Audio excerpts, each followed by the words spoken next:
Oi, gente, boa tarde. Hoje a gente vai ver um pouquinho sobre as teorias de surgimento do homem, teorias do avanço da humanidade. A gente vai ter ali nas teorias de surgimento do homem duas teorias diferentes e duas teorias que entram num embate, que é o criacionismo versus o evolucionismo.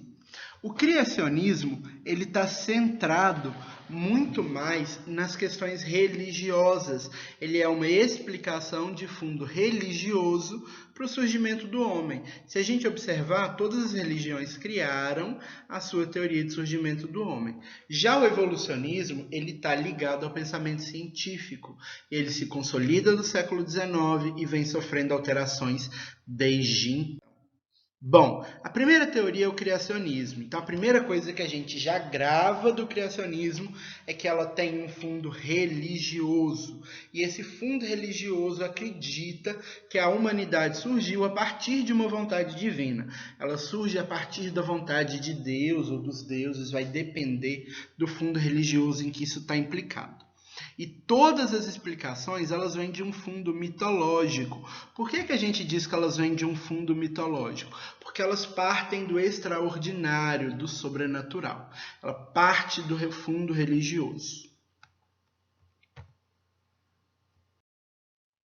A teoria criacionista mais conhecida de surgimento do homem é a explicação cristã, é a explicação adotada pelos cristãos para entender esse processo.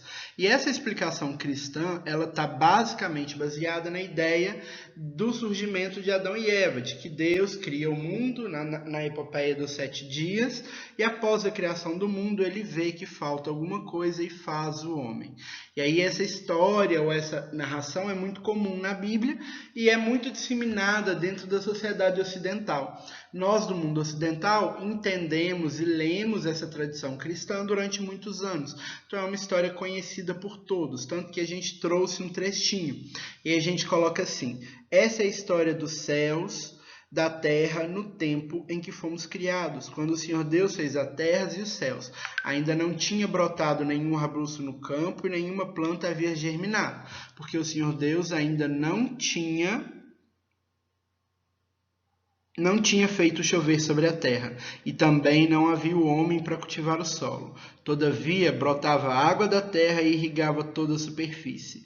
Então o Senhor Deus formou o homem do pó e da terra, e soprou em suas narinas o fôlego de vida, e o homem se tornou um ser vivente. Se a gente lê esse pedacinho, a gente tem um pouco a ideia de como foi criado, de como é narrado o surgimento do homem pela visão cristã, que é a visão que a maioria de nós compartilha.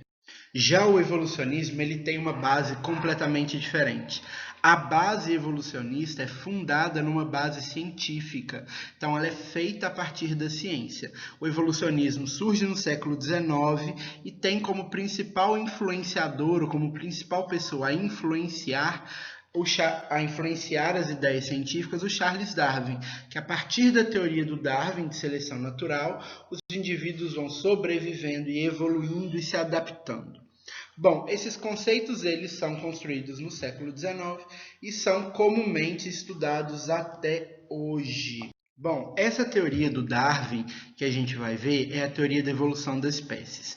Como que o Darwin explica isso? O Darwin sai da Europa e vai para Galápagos e lá ele começa a observar uma série de animais e a sua interação com o meio em que eles vivem. Então ele vai juntar o conhecimento que já existia naquele período sobre os fósseis, sobre os dinossauros, sobre os animais que vieram antes, as teorias e vai juntar com a observação que ele faz daqueles animais. E aí ele vai criar uma teoria que é chamada teoria da evolução ou da seleção natural, de que os que se adaptam melhores ao meio vão sobrevivendo e essas adaptações vão gerando mudanças físicas. Então a gente tem, por exemplo, a girafa teria, na explicação do Darwin, um pescoço longo porque ela é um animal que vive onde ela precisa ter um pescoço longo para poder acessar o seu alimento na copa das árvores. O hipopótamo teria o seu tamanho maior porque ele seria um animal que precisaria se defender dentro do seu habitat, e assim vai. Ou seja, o meio desenvolveria e faria com que os animais sofressem mudanças. Essa teoria do Darwin, ela vai gerar a teoria da evolução humana. Então, não é o Darwin que cria a teoria da evolução humana. A teoria da evolução humana, ela vai vir depois. A aceitação da teoria do Darwin é bastante grande, então a teoria do Darwin ela circula em diversos espaços da sociedade, mas o que faz com que a teoria da evolução humana se possibilite efetivamente são os avanços da genética. Então, quando a genética surge, os mapeamentos do genoma humano e etc., vão começar a se criar possibilidades para entender as origens do homem. Então, vai se chegar a um consenso pela teoria evolucionista que nós humanos evoluímos a partir dos primatas. Ah, professor, o senhor está dizendo que os homens vieram dos macacos. Não, estou dizendo que se voltarmos milhões de anos atrás, nós, seres humanos, evoluímos de uma espécie primata. Nós compartilhamos um ancestral comum com os macacos. Então, tanto que eles possuem características como as nossas, como polegar opositor, como se ficarem sobre duas patas, o que não quer dizer que o homem e o macaco sejam do mesmo jeito. Eles apenas compartilham, segundo a teoria da evolução humana, um ancestral genético comum. Bom, a gente chega ao final da aula e o que a gente entende? Que a gente tem duas visões sobre o surgimento do homem. A primeira, criacionista, que é explicada a partir da vontade de Deus, dentro da religião cria-se o homem, e a segunda, que é a evolucionista, que vai dizer que os homens vêm da seleção natural e que se desenvolveram com o passar dos anos. Então, gente, muito obrigado, bom trabalho para todos e vamos que vamos.